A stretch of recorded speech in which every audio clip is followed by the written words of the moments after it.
Is your mind burning you out? What if burnout isn't caused by doing too much, but by thinking the wrong way about what you're doing? You're not weak because you're tired. You're not soft because you're drained. What's exhausting you isn't just the workload. It's the way your mind processes everything around it. Overthinking, overreacting, overattaching. That's the real drain. Not the meetings, not the deadlines, not the people. The Stoics understood this centuries ago. And here's the truth no one wants to admit. Most people don't break from action. They break from mental noise they never learn to silence. And if you don't learn to shut it off, it will break you quietly, from the inside out. Emotional burnout. Through the Stoic lens.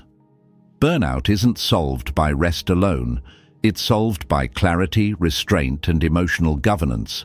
Because when your energy is leaking from 100 mental holes, sleep won't save you. Time off won't fix it. It's not more rest you need. It's inner architecture. No one embodied this better than Marcus Aurelius. The man wasn't running a startup. He was ruling a collapsing empire. He lost his wife, buried multiple children, was betrayed by people closest to him, and still he showed up, led armies, made decisions that shaped history. But what did he do at night? He didn't numb out. He didn't explode. He sat down, in silence, and wrote. Meditations wasn't written for the world. It was written to hold himself together when everything around him was falling apart. He didn't journal to vent.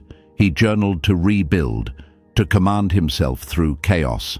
And that's what this video is about. Not motivation, not empty advice, but a Stoic system to rebuild your energy, quietly, strategically, and permanently. Because emotional burnout isn't just something you recover from, it's something you outgrow. And starting now, we'll show you how. 1. Separate the flame from the fuel. Control what you let burn. Here's something no one tells you. Burnout isn't always about doing too much. It's about carrying too much that was never yours to carry. Think about it. Your calendar may be full, but what's actually draining you isn't the meeting, the project, the work itself. It's the mental weight around it. What if I fail? What will they think of me? Why doesn't anyone appreciate this? You're not just doing the task. You're resisting it, doubting it, over-attaching to the outcome of it. And that resistance, that's the real fire. The Stoics were masters at drawing one sharp, powerful line, what's within my control and what's not. Epictetus said it best.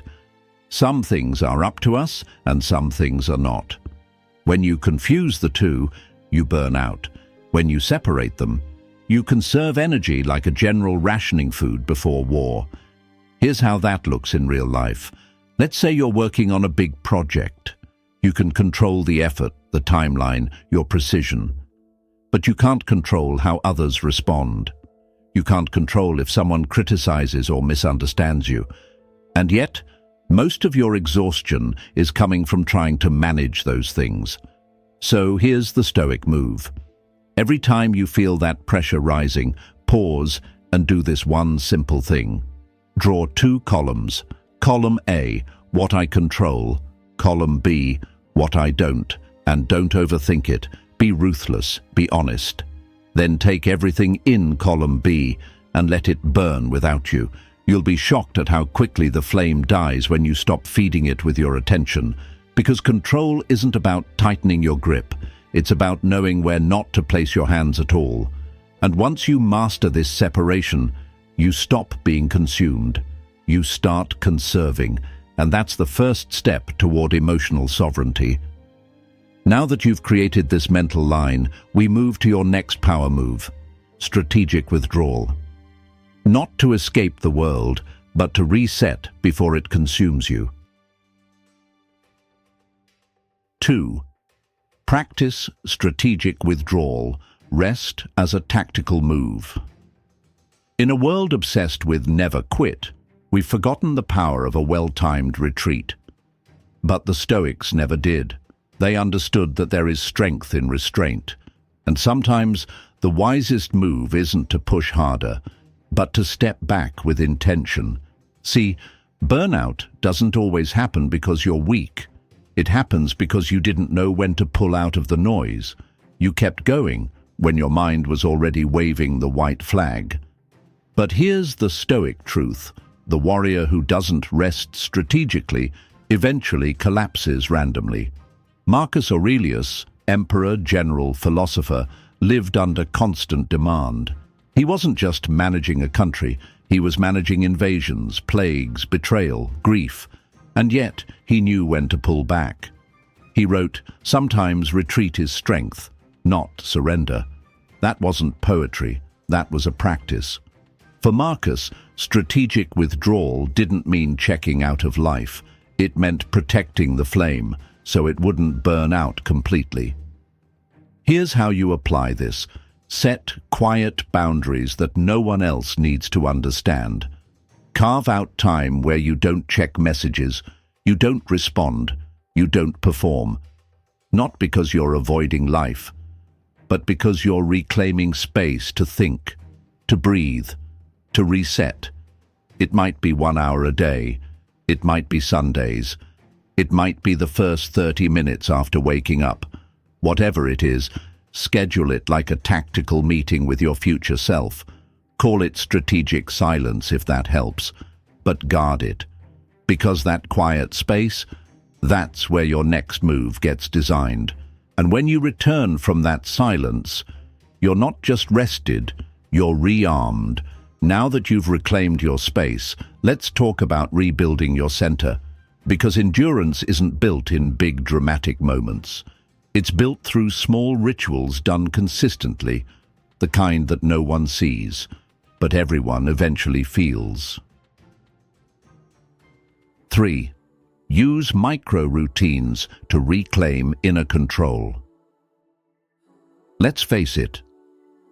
When you're burned out, the last thing you want is another big goal, another system, another transformation. You don't need a breakthrough, you need a foothold. Just one small action that reminds your nervous system, I'm still in control.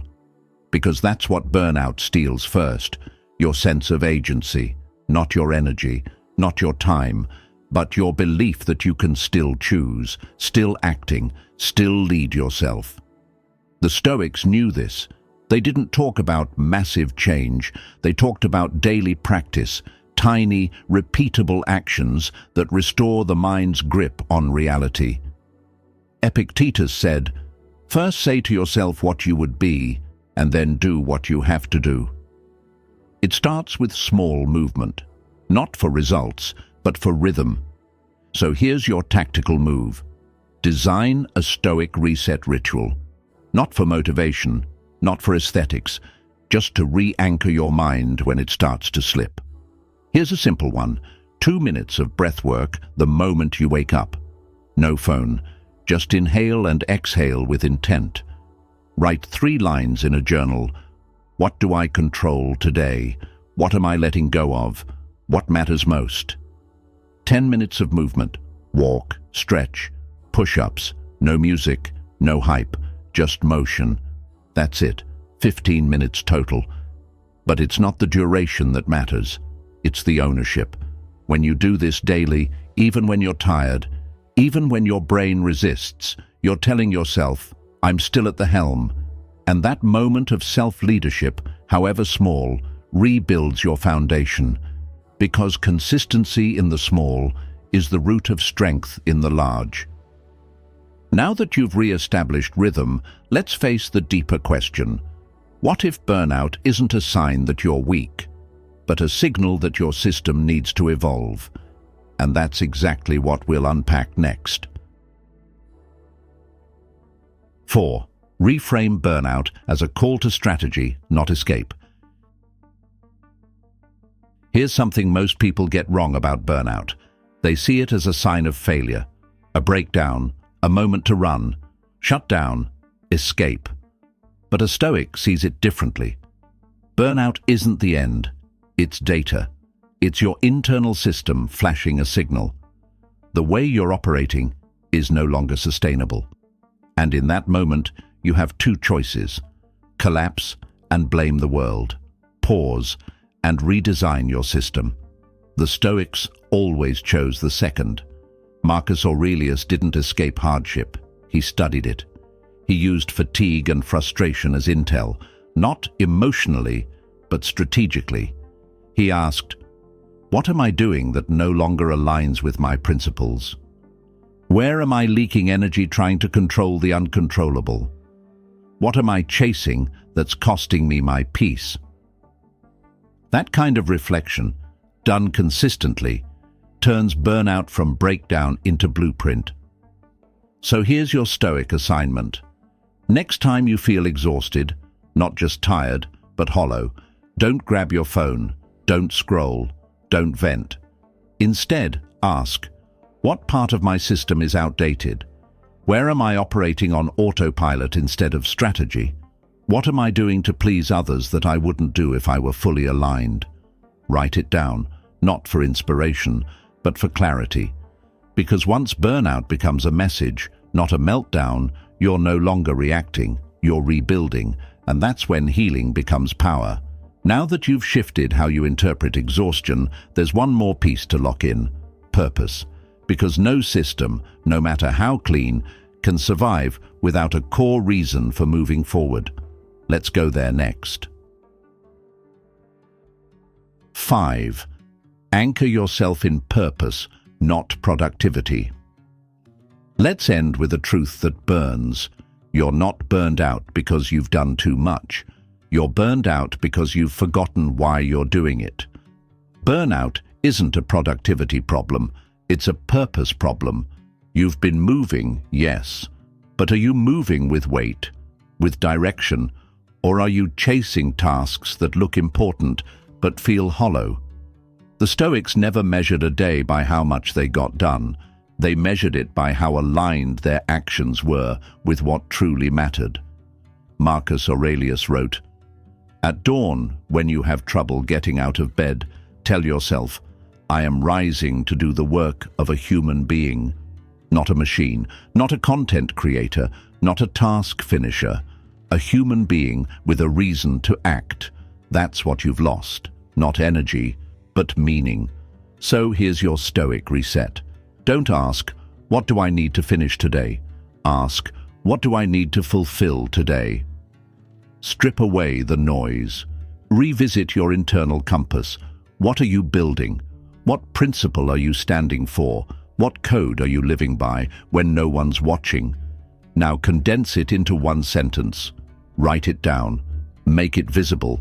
Your mirror, your desk, your phone wallpaper. This is your North Star, and when that's clear, even fatigue becomes meaningful, even pain gets context, and even the smallest action starts carrying gravity. Because at the end of the day, you're not here to impress, you're here to endure with direction. Now that you've rebuilt from the inside out, let's bring it all together, so you never slip into that spiral again. You don't need to escape. You need to return to command. Let's get one thing clear. Burnout doesn't mean you're broken. It means your inner system needs to be rebuilt. Not softer, not weaker, but smarter, sharper, stoic. And you've just seen how you separate the flame from the fuel, so you stop burning over things you can't control. You practice strategic withdrawal, not to escape, but to sharpen. You reclaim rhythm through micro-routines, simple, private acts of sovereignty. You reframe burnout, not as failure, but as feedback from your own system. And finally, you anchor everything in purpose, not productivity. This isn't a temporary fix, it's a new operating system. Because Stoicism isn't about pretending to be fine, it's about choosing what you let touch you internally. And when you master that, you don't need perfect conditions to feel powerful. You generate it from within. Now here's your move. Comment below. Which of the 5 strategies hit you hardest? The one you've been avoiding might just be the one that sets you free. Share this video with someone who's burning out in silence, not to motivate them, but to arm them. Subscribe. If you're building more than just a mindset, we're building mental armor. And if you're ready to go deeper, click the next video where we break down how to use Stoic boundaries to protect your time, your energy, and your focus like a general commanding a war room. Because you're not here to escape burnout. You're here to master the mind that caused it. Let's build that discipline together.